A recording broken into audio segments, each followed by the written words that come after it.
Video like जरूर कर लीजिए और ऐसे वीडियो लगातार फ्री में पाने के लिए चैनल को तुरंत सब्सक्राइब कर लीजिए और बेल आइकन को जरूर टैप कर लीजिए ताकि आगे भी सारे वीडियो आपको मिलते रहे। यूट्यूब में फॉलो करते हैं तो प्लीज ये वाला फ्री टेलीग्राम चैनल जरूर ज्वाइन कर लीजिएगा। सारे नोटिफिकेशन सारे अपडेट यहीं पे आते हैं, ध्यान रखिए।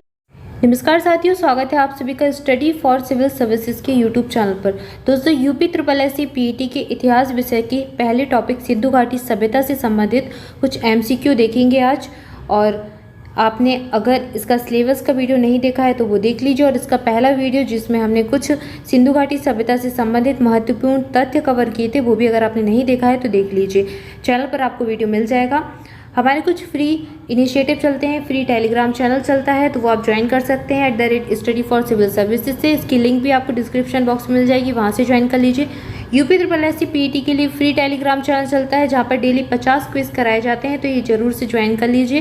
मैं आपको रिकमेंड करूँगी क्योंकि यहाँ पर बिल्कुल एग्जाम के पैटर्न जैसे क्विज लगवाए जाते हैं। इसके अलावा हमारे कुछ पेड कोर्सेज भी चलते हैं, इनकी जानकारी आप इन नंबर्स पर कॉल करके ले सकते हैं अगर आप इसको ज्वाइन करना चाहें तो। UPSC, BPSC, UPPSC, UP SSSC, EPFO सबके लिए प्री मेंस और ऑप्शनल आंसर राइटिंग और टेस्ट सीरीज चलाए जाते हैं और पेड क्विज के भी जो चैनल है वो चलाए जाते हैं। अगर आप ज्वाइन करना चाहें तो इन नंबर्स पर कॉल कर सकते हैं।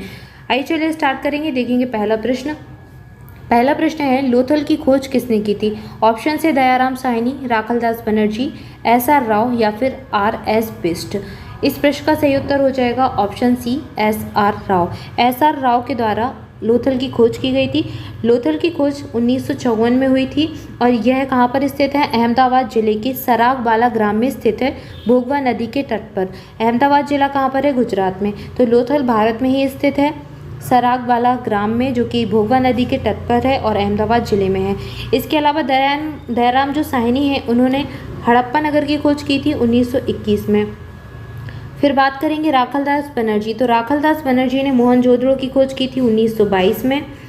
इसके अलावा बचे हुए हैं RS बिष्ट। तो RS बिष्ट, इनका पूरा नाम है रविंद्र सिंह बिष्ट। इन्होंने बनमाली की खोज की थी। बनमाली एक हड़प्पा सभ्यता का ही स्थल है जो कि हरियाणा के हिसार जिले में पड़ता है और 1974 में इसकी खोज की गई थी। तो ये ऑप्शंस हैं और इस प्रश्न का सही उत्तर है SR राव। ऑप्शन सी सही उत्तर हो जाएगा। अगला प्रश्न देखेंगे, नेक्स्ट है, मोहनजोदड़ो शब्द जो है इसका अर्थ क्या है? ऑप्शंस आपके लिए दिए गए हैं। ऑप्शन सी सही उत्तर हो जाएगा मृतकों का टीला।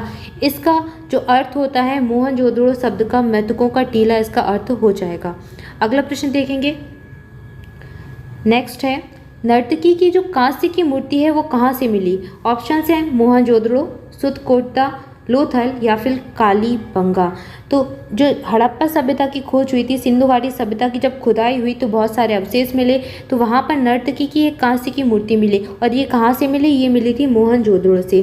ठीक है। सुतकोटा से क्या मिला था? घोड़े के हड्डी के अवशेष मिले। लोथल एक गोदीवाड़ा या बंदरगाह था। कालीबंगा से जुते हुए खेत के साक्ष्य प्राप्त हुए थे। क्लियर है। अगला प्रश्न देखेंगे, नेक्स्ट है, हड़प्पा काल का कौन सा नगर 3 भागों में विभाजित किया गया है? तो कौन सा ऐसा नगर था हड़प्पा सभ्यता का जो कि 3 भागों में विभाजित था? ऑप्शन से लोथल, मोहनजोदड़ो, धौलावीरा या फिर रोपण। सही उत्तर हो जाएगा ऑप्शन सी, धौलावीरा। धौलावीरा जो नगर था वो 3 भागों में विभाजित था और यह नगर कहाँ पर स्थित है? यह गुजरात के कच्छ जिले में स्थित है और इसे स्थानीय रूप से कोटदा टिब्बा के नाम से जाना जाता है। क्या कहते हैं इसको स्थानीय भाषा में? कोटदा टिब्बा इसका स्थानीय नाम है। इसके बाद आगे बढ़ेंगे, अगला प्रश्न देखेंगे, नेक्स्ट है, R37 कब्रिस्तान कहाँ से मिले हैं? इस प्रश्न का सही उत्तर हो जाएगा हड़प्पा। R37 जो है ये हड़प्पा के स्थल से मिले हैं, कब्रिस्तान है ये।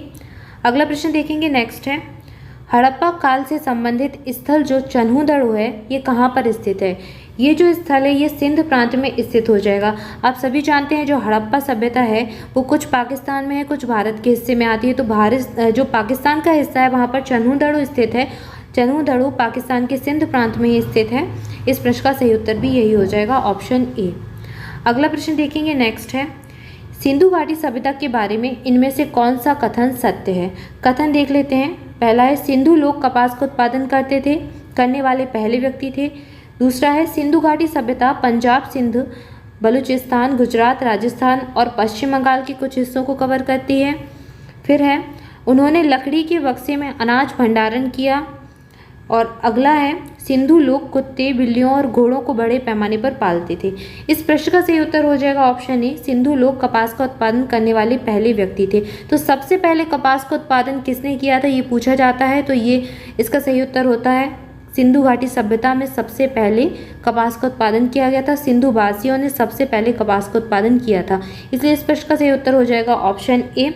इसके अलावा जो सैंधवकालीन अर्थव्यवस्था थी ना, तो वो सिंचित कृषि अवशेष, पशुपालन, दस्तकारी, इन्हीं चीज़ों पर आधारित थी। विदेशी व्यापार भी होता था उस समय। तो यहाँ से प्राप्त जो वनस्पति के अवशेष के आधार पर कहा जा सकता है कि यहाँ के लोग जो हैं वो गेहूँ, जौ, ज्वार, बाजरा, चावल आदि की खेती करते थे। और सबसे पहले कपास का उत्पादन भी सिंधु सभ्यता के लोगों ने ही किया। ठीक है, तो यूनानी लोग इसे इसलिए ही इसी कारण सिंडोन कहते हैं, क्योंकि यहाँ पर जो है कपास की उत्पादन किया गया था, क्योंकि इसकी उत्पत्ति सिंधु से हुई थी। आगे बढ़ेंगे, अगला प्रश्न देखेंगे। अगला प्रश्न है, हड़प्पा के निवासी थे। ऑप्शन है ग्रामीण, शहरी, यायावर या फिर जनजातीय। तो जो हड़प्पा सभ्यता है ये नगरीय सभ्यता मानी जाती है। क्यों? क्योंकि यहाँ पर अधिकांश जो जनसंख्या थी वो शहरी थी। यहाँ पर शहरी जनता निवास करती थी, इसलिए हड़प्पा को सभ्यता जो है, हड़प्पा की सभ्यता, इसको नगरीय सभ्यता कहा जाता है। प्रश्न का सही उत्तर ऑप्शन बी हो जाएगा। अगला प्रश्न देखेंगे, हड़प्पा के निवासी किस वस्तु के उत्पादन में सर्वप्रथम थे? मुद्राएं, कांसे और औजार, कपास या फिर जौ। इस प्रश्न का सही उत्तर हो जाएगा कपास। अभी हमने पढ़कर भी आए हैं, ऑप्शन सी सही उत्तर हो जाएगा। अगला प्रश्न है, सिंधु घाटी के घर किसके बनाए जाते थे? ईंट के, बांस के, पत्थर के या फिर लकड़ी के। ऑप्शन ए सही उत्तर हो जाएगा। जो सिंधु घाटी के घर थे वो ईंट के बनाए जाते थे। जो सिंधु घाटी संस्कृति थी ना, इसकी विशेषता थी नगर योजना प्रणाली। तो हड़प्पा और मोहनजोदड़ो जो दोनों नगर थे, इन नगरों में अपने अपने दुर्ग बने हुए थे। यहाँ के जो शासक वर्ग थे वो इन्हीं दुर्गों में निवास करते थे, और प्रत्येक दुर्ग के बाहर, प्रत्येक नगर के बाहर एक उससे निम्न स्तर का शहर होता था, जो कि ईंटों के मकानों से बना होता था, और इन ईंटों के मकानों में सामान्य लोग रहा करते थे। ठीक है, तो जहाँ पर ईंटों के मकानों में सामान्य लोग रहते थे, इसलिए सिंधु घाटी के घर किससे बने हैं? अधिकांशतः ईंटों से बने हैं। इस संस्कृति के अधिकांश मकान ईंटों से ही बनाए गए थे। ऑप्शन ए सही उत्तर हो जाएगा। सो दोस्तों, ये हमारे आज के क्विज थे, और आपके लिए डेली 50 क्विज लगवाए जाते हैं फ्री टेलीग्राम चैनल पर। UP PET के नाम से चैनल है। अगर आपने ज्वाइन नहीं किया है तो ज्वाइन कर लीजिए, उसकी लिंक आपको डिस्क्रिप्शन बॉक्स में मिल जाएगी। इसके अलावा UP PET के लिए हमारे पेड इनिशिएटिव भी चलाए जा रहे हैं, कुछ पेड कोर्सेज भी चलाए जा रहे हैं, और पेड क्विज भी चलाए जाते हैं। अगर आप वो ज्वाइन करना चाहते हैं तो उनके लिए आप डिस्क्रिप्शन बॉक्स में दिए गई डिटेल पर कॉल कर सकते हैं। नंबर्स दिए गए हैं, लिंक दी गई है, तो वहाँ पर जाकर आप जानकारी को ले सकते हैं। और आज के लिए इतना ही, मिलेंगे नेक्स्ट वीडियो में। Thank you so much. Channel को सब्सक्राइब कर दें, वीडियो को लाइक कर दें, अपने दोस्तों के साथ खूब सारा शेयर करें। Thank you so much.